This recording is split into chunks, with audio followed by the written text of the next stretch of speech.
You know, I had so much fun with the Eswatini video that I thought, maybe I'm just destined to talk about countries that are surrounded by South Africa. Except this one is completely surrounded by it, not just mostly. Lesotho is one of my favorite countries to read about in all of Africa. I love how from space you can literally see the borders just because of how different the terrain is. I mean, look at this. The elevation is so much higher, and you may be thinking, well, Nick, it's probably just the greenery on that side, but you'd be wrong. Because of this terrain, it is one of the coldest countries in the continent, and it is the only UN nation that is 1,000 meters above sea level. Now, instead of talking about cities or regions, I'm going to try something a little different this time. We're going to look at a new format called 10 Notable Sites. Since this is kind of a test, it'll be a little brief. But the cool thing is we'll be able to talk about several neat things in a shorter amount of time. Before we dive in, I'd like to give Barbs a shout out in geography now. He mentioned several of the things I'm going to talk about in his video. I'm just going to look at them a little closer. So with that, we'll jump into number 1. Let us begin with the Cing Mountain Lodge. This is located right by one of the far eastern borders with South Africa, on the Drakensberg mountain range, and whoa, just look at those cliffs. Opening in 1964, this accommodation is very much going to suit those who seek out vast, breathtaking views of nature, biking, hiking, and horseback riding. But if there's something really worth noting about this, it would be the highest pub in Africa, like elevation-wise. Me personally, the highlight of this would be rewarding myself with a beverage at the very end, amongst all of the clouds, like you can literally see them around you. You get these nice rolling landscapes of 2 different countries. Should you take this adventure, do drink in moderation, because beware, booze at this elevation will hit you twice as fast. Alright, we're gonna go 2 for 2 with nature settings. Malaai Falls.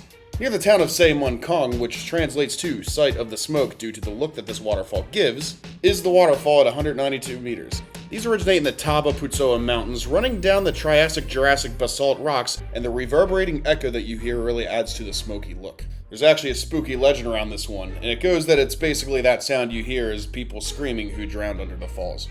Ooh. All of this lies in what is known as Lesotho's Central Highlands, and a meeting point of several different geological landscapes are what make this possible. Not enough, this is surrounded by traditional villages that utilize the rondavel housing, and if it strikes your fancy, this might be a solid spot for sport fishing. Alright, now let's take a break from nature for a second and step into the capital of Maseru. Found in the northwestern part of the country along the Mohokara River, this city is home to Our Lady of Victory Cathedral. You know, if there's a castle or a cathedral, I'm going to want to talk about it. This was completed in 1955, built in the Roman Catholic style, getting elevated to that name in 1961. That means all of this went down before the nation got its independence in 1966. Architecturally, it actually resonates more with post-war Netherlands, although it was made out of local sandstone for visual reasons and, honestly, cost. Probably helps that the architect Eduardo Antonio was born in the Netherlands, and he actually built a lot of other religious buildings in Lesotho. This was visited by Pope John Paul in 1988.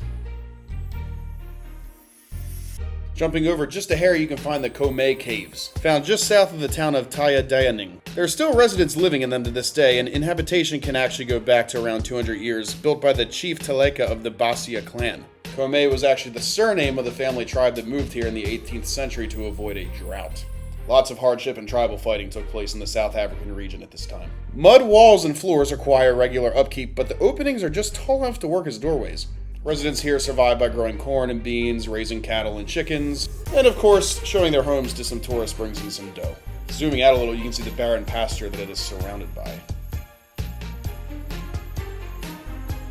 Looking at another thing that involves where people live, the Taba Bosio Cultural Village. This isn't situated too far from the capital either, tucked between the Orange and Caledon rivers, being part of the tiny town known as Motloang. It might be the nation's biggest draw for tourism. Being significant as the birthplace of the Basotho people, King Mashwashwai established a fortress to protect his little kingdom. Recreation of the full-scale village can still be found here in this day. It actually served as Lesotho's capital at one point. The entire mountain was established as a national monument in 1967, roughly a century after its establishment. The name roughly translates to mountain at night. It's part of another legend, actually. It said that during the Mfecane War, supernatural powers prevented it from being taken over and allowed it to grow and prosper. Finding this country has a little more occult history than I realized. Alright, let's move down to the southern border of the nation. Gakos Neck Snake Park is a snake park, if you can believe it, that sits atop the Let Hope Hills Formation, near a cave that it gets that name from. That cave is actually where the first chief of Gakos Neck used to live. You can see all sorts of different types of snakes, including anacondas, endemic puff addlers, and spitting cobras. And of course, there's all sorts of other wildlife, birds, and surrounding nature to see, so it's very much a multi-purpose stop. I think it's actually the first and only snake park in the entire country, but that's not really surprising considering how small it is. Let's go back to Maseru to take a break from nature again. I haven't mentioned yet that Lesotho is indeed a kingdom, but it is not an absolute monarchy like Eswatini, rather a constitutional monarchy. Therefore, you can find the royal palace. And fun fact, this is part of why it's separate from South Africa, because a monarchy can't really be part of a republic. These days it's actually functioning as a housing complex, and surrounding it you can find the old Parliament building, while the modern one sits up atop the mountainous part of the city. Apologies, I guess this site kind of includes several things, but you know what, it's a shorter video. The Parliament obviously has several parts to it, including the Senate building, as well as a National Assembly with a big open courtyard. Let's back away from the city again and head out to the Cing Mountain. The closest village to this would be Hakorari and Hukampa, having an elevation of over 7,000 feet. To think this nation's already pretty high above sea level as is. And would you believe that there's a supernatural element to this? Apparently it was believed to have a massive snake that prevented white settlers from digging into this. Honestly, I'm a little unsure how legit that rumor is. The source I got it from didn't seem the best. But what's neat about this is the way it sticks out of the surrounding areas with that sleek, conical shape.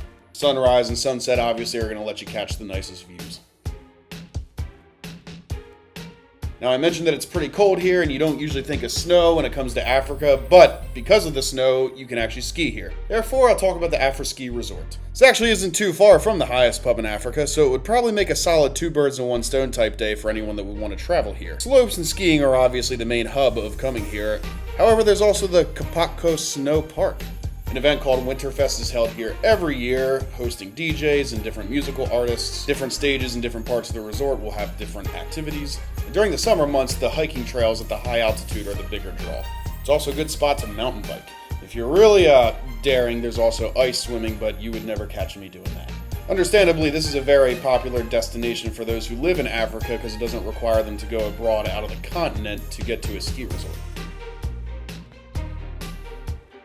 And lastly, we'll touch on the Shang diamond mine, which opened in 1999. Going high up into the Maluti Mountains sits this mine that's owned by Gem Diamonds, as well as the Lesotho government, the highest diamond mine in the world at 3,100 meters above sea level. And apparently the kimberlite diamonds are some of the highest per carat in price in the world. Something really notable is the Lesotho Promise, which was found in 2006, being the largest diamond that they found this century until about 2018. And it would be the 15th largest diamond found overall. This type of thing fascinates you. You can honestly look up the Wikipedia page. It has all sorts of other diamonds that were found here that are named and have different colors. And they truly look incredible, but we're gonna wrap things up right here. As I already said, Lesotho is one of my favorite countries in Africa, and it also just made sense to do it near Eswatini. Trying out a new format is always fun, especially one that just circulates around different physical sites that you can see. And I'd like you to let me know what you thought of this. I may try to expand on this format moving forward, get a little more specific, maybe do more than 10, but I wanted to keep this one brief. Thank you for walking through these 10 things found in a fully enclaved nation in South Africa. If you haven't liked, commented, subscribed, or shared yet, I would greatly appreciate that. Till we meet again.